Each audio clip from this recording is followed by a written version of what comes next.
Welcome back, Terrifics, to your live continuing coverage of the New York International Auto Show at Jacob K. Javits Center in New York City. This is your live continuing coverage on BeTerrific, at BeTerrific TV on all social media. And we are so excited about our next guest. I'm Michael Artsis alongside Dr. David Milch, who's our chairman. I am so excited. Scott is joining us from Chrysler, the Jeep brand, so to speak, from Jeep, and I love Jeep. You got Camp Jeep out here. People can come to the New York International Auto Show starting on Saturday, April 15th for 2 weeks. They can stand online and have a ride in any one of the Jeep vehicles they want, and every one of them if they want to stand online, 5 or 6 times. They got the Wranglers. They've got, you've got the Cherokees, you've got the Cherokee, the Grand Cherokee. You've got just everything is out there.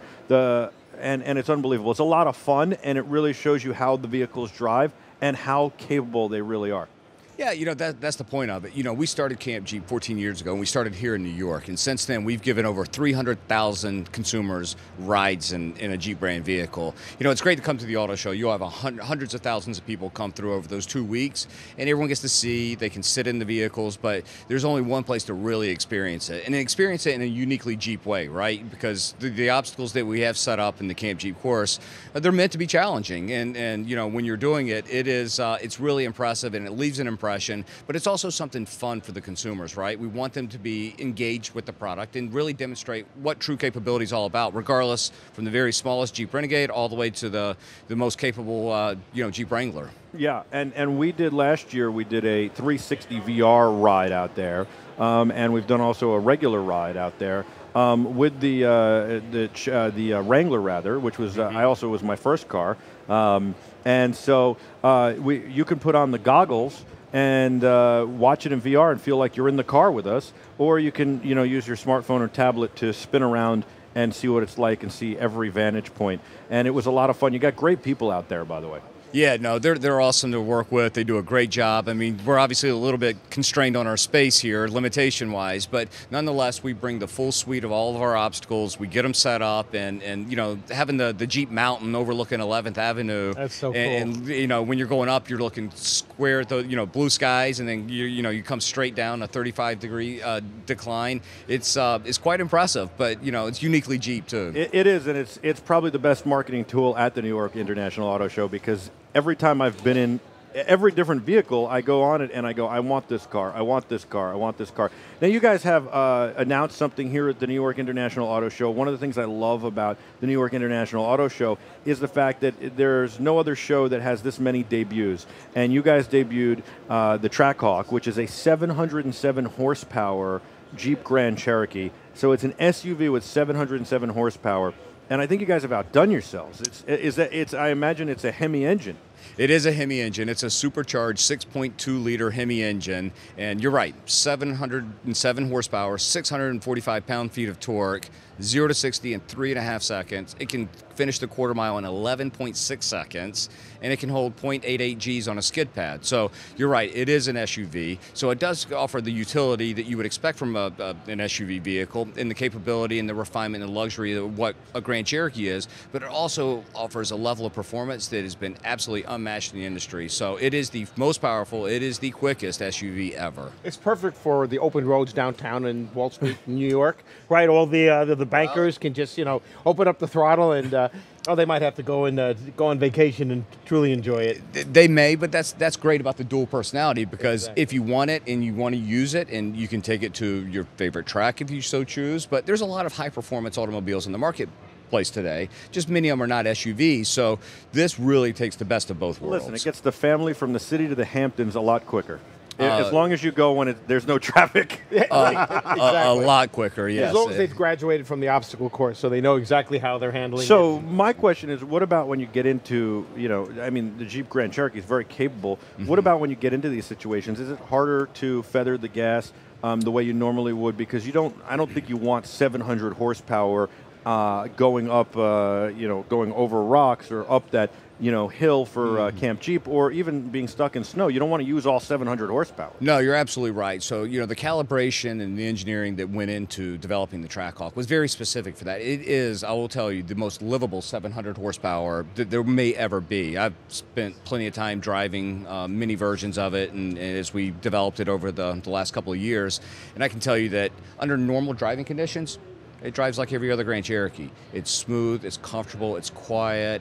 You would never know until you step down on the skinny pedal on the right, and everything changes. So you have a number of settings. So you have just an auto setting, again, very comfortable, very compliant, no road noise, no anything. Then you can go over to sport, where firms out the suspension a little bit, the shifts are a little quicker, and to your point about the throttle, the tip-in's a little bit more aggressive, or you can go all the way to track mode, where you're essentially disabling the stability control, the suspension is in full firm mode, the tip-in is really aggressive, the shift patterns are very aggressive, and it just totally transforms the driving dynamics of the vehicle. But in auto mode, to answer your question, no, it's very livable, it's very practical. In fact, I had one I was driving about 6 weeks ago in Michigan, and of course it snowed 4 inches. And we had plans to do something that night that I did with the family, and I thought, well, what else? Let's take the Trackhawk, and we did, and not a single problem. So it is a very practical, all-weather capable Jeep. You could have used it for your recent trip to Denver, right? Just happens to have 700 horsepower. Just happens to. Yeah, I mean, in Denver with the snow, it gets nuts there very quickly. Yeah. I've been in Denver where it's 70 degrees, and the next morning there's snow on the ground. It's unbelievable. So when you talk, what's the brake and tire package and wheel package like? Because I would imagine that in a car with that much horsepower, normally you'd want very low profile tires, but for off-road capability and snow, it's the exact opposite. So what's the setup there, and how do you find a happy medium? Yeah, we didn't really want to compromise the ride of it and just go really hardcore. That's what the adaptive dampening suspension does. But yeah, you have really wide 295 tires on a 20 by 10 inch wheel. They're really sticky. You can get 3-season or you can get all-season tires. So how big's the sidewall? The sidewall is 40 series. That's pretty good. So you still have on a 295, of course, that's going to give you enough sidewall for some compliance. So it doesn't, no jarring ride or anything like that. So it's still very comfortable and very, very livable. But also, yeah, the brakes. So you mentioned the brakes. These are the largest brakes we've ever put on a Jeep vehicle. Wow. Front rotors are 15 3/4 inches. I mean, there wasn't too many years ago. That was a standard size wheel on a lot of cars, right? So you have a 6-piston Brembo braking system with a 15 3/4 inch rotor up front, vented and slotted. Wow. Wow. Very high performance, and everything was purpose built. So, the whole drive line has been completely revamped. The transmission, the drive shaft, the rear end, the transfer case, and it has a true transfer case in it. This is a Jeep brand vehicle, so it is a very sophisticated and very capable true four-wheel drive system. How has the market uptake been since it was introduced? I would tell you that it's been very positive. I mean, I'm trying to be humble, and we haven't sold the first one yet. Don't be humble. Brag a little. It's cautiously optimistic. There about you that. go. How long was this in development? A couple of years now. It's been underdeveloped for quite a while, and it's not quite as easy as hey, let's just drop a big motor in a Grand Cherokee and see what happens. I mean, the fuel delivery system, for example. I mean, it took months to figure out the optimized solution of how to deliver the fuel to the engine. Something as simple as that. The cooling piece of it. So we had to remove the fog lamps from the lower fascia. Well, and really. Mm-hmm. Wow. So we have additional cooling ducts there and engine coolers and everything else hidden behind there now where the fog lamps. Engineering, really. It's completely overhauled. Yes, absolutely. Which is smart because when you go to 707 horsepower, you're looking at a completely different market that's expectations are completely different. And if you delivered something that was subpar, it would never succeed. Whereas, maybe guys who have Wranglers who have dreamed of having a 707 horsepower in a Jeep would jump at it. It's a different market. And I think that you guys have done the right things to make sure that this could be successful. And so what was the idea? Like, who came up with the idea, and how was the idea formed? Hey, let's make the baddest SUV on the planet? Well, ideas, they all come from, various spots, and sometimes it's just a casual conversation, but, Jeep has always been known for one, capability, right? And it's off-road capability and utility. That's how it all started, 76 years ago, and the Willys MB, that's the way it was developed. It was meant to be an instrument. It was a utility vehicle, turned into a civilian vehicle. So for 75 years, we've built the most capable, authentic SUVs in the marketplace, but most people don't realize we do have a history of building high-performance Jeeps as well, too. So starting back in 1998, the first generation Grand Cherokee, for the last year of the first generation, we dropped a 5.9-liter engine into that Jeep, and it was capable of doing 0 to 60 in 6.8 seconds. And in 98, that was quick. That was as quick as a lot of sports cars that were in the marketplace that day.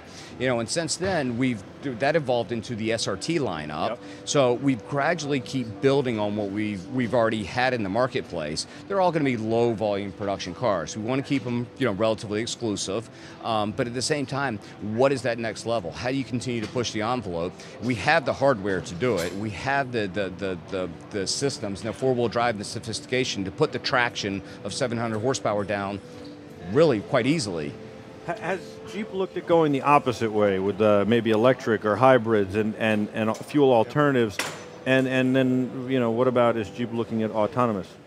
Well, the future is clearly heading in all those directions. So, I mean, if you're waiting to see what the market is going to bear in 3, 4, or 5 years from now, you're going to be too late. So it's clear to us that, yes, I mean, alternate powertrains and electrification, that will be a part of what Jeep offers in the future. And there's nothing that you can discuss that's in the pipeline right now? No, not at this moment. But I can tell you that as busy as we've been over the last 2 to 3 years, we'll continue to be that busy, probably even a little bit even more. Busier, for yeah, sure. I can assure you. Because the whole industry is evolving. We were talking a little bit about this exactly. before the show. The auto industry has been around for 100 years or more, but it's probably never been a time when as much change is coming into it. That's change driven from inside the companies, right? Absolutely. It's also change driven by technology developments outside. You've been in the industry for quite a while. How do you see that balance? And if you look forward 5, 10 years, where do you think things go? Well, and I think what's really cool about Jeep is how do you leverage that technology to reinforce what is the core DNA of what Jeep is, right? And that's providing authentic SUVs with class leading capability.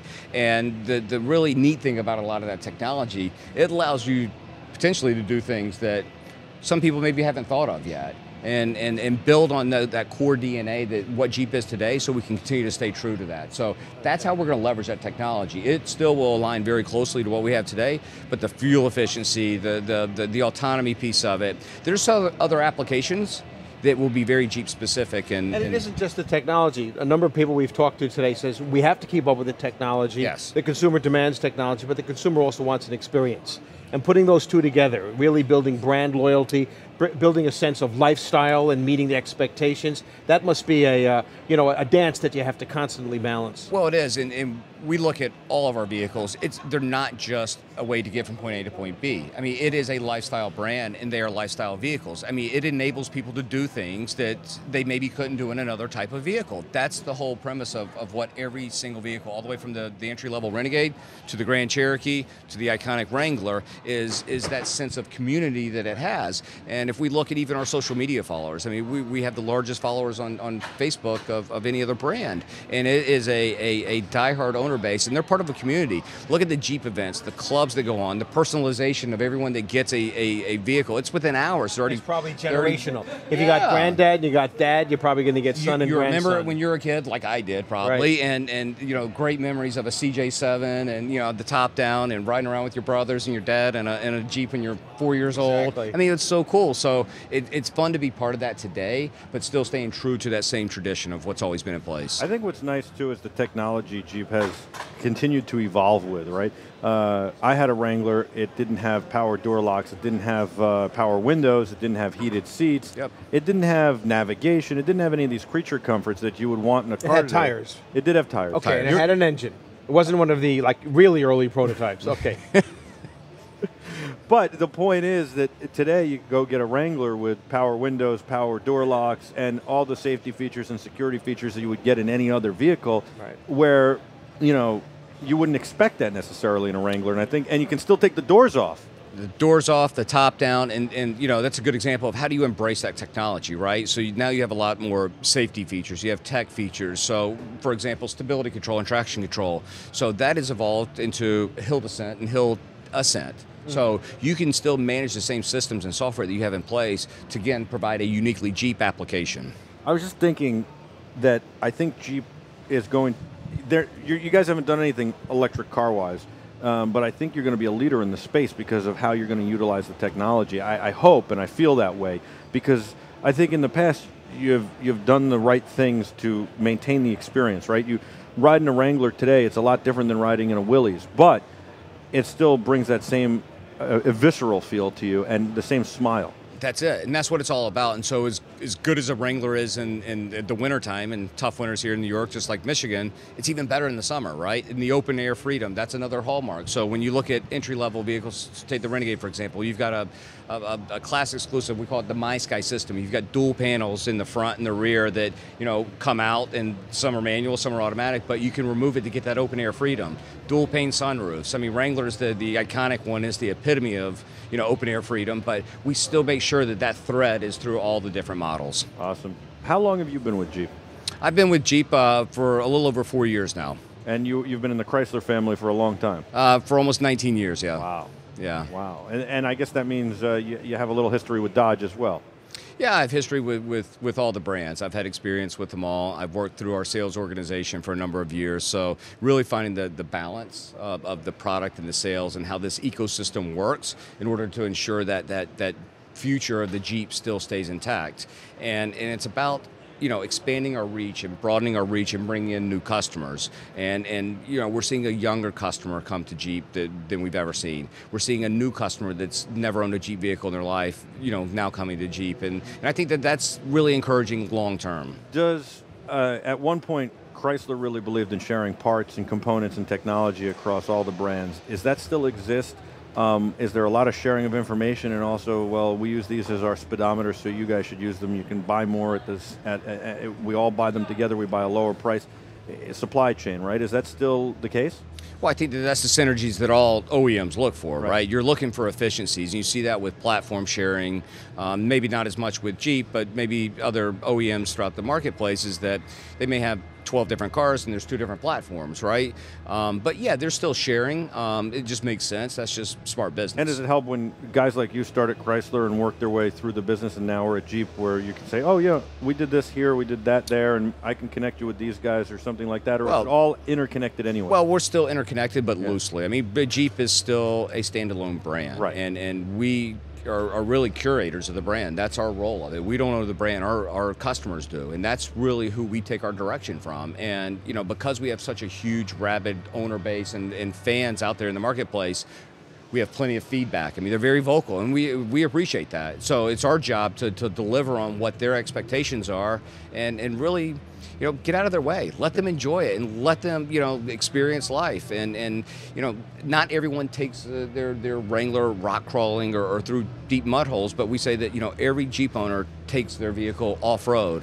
95% of them just do it in their head. So if they want to have, if some of the people coming starting Saturday for 2 weeks want to have an experience in the obstacle course, how do they arrange that? Yeah, absolutely. Just come here to the New York Auto Show, and they'll be running at, you know, all 2 weeks, and you know, you can just hop in line. And you know what we should do?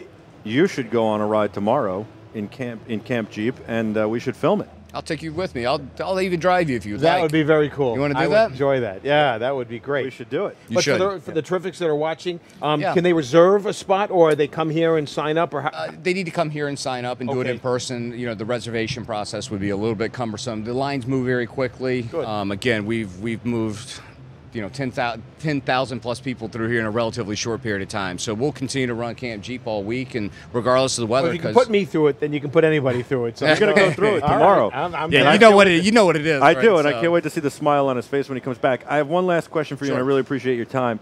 What is 707 horsepower feel like in snow when you put the pedal to the floor? Because I know that you found some open stretch of road and said, let's see what 707 horsepower feels like on snow. I know that when you took your kids out, you did it. You had to, right? Not with the kids, but okay, maybe not with the kids. It's a handful. It's a handful. I'll tell you that. It's a handful. But you know what? Again, it has a snow mode in the Jeep. So you talk about the throttle and the tip in. So what that'll do is it'll start from a stoplight or from a stop in second gear. Right. The tip in is very gradual. Now you have a 50-50 torque split between front and rear, which is 70-30 to the rear in track mode. So you balance where the traction, where the power is going. You modulate the throttle or allow the vehicle to do it for you, and then you have other steps in place like starting in second gear that allow it to be very safe. Does the throttle response change at all when you're... Oh, dramatically. It does. Dramatically. So snow mode, for example, would be the slowest tip-in throttle. Track is once you start really breathing on the pedal, it's ready to go. So you put it in track mode on the snow? Maybe. I love it. Scott, thank you so much. Thank you for your time. No, thank you. It's been great, guys. Fantastic. We'll see you on Camp Jeep tomorrow, all right? That's right. That's a deal. Coach me through it. We're gonna set that appointment up, and we'll be back with a wrap-up show for today. It was a great day, and then we'll be back tomorrow from 10 to 5 with a whole lot more live here from the New York International Auto Show. So don't go anywhere. We still have the wrap-up show today, and we'll be back tomorrow. If you missed anything, we'll be looping overnight. I'm Michael Artsis. Stay with us.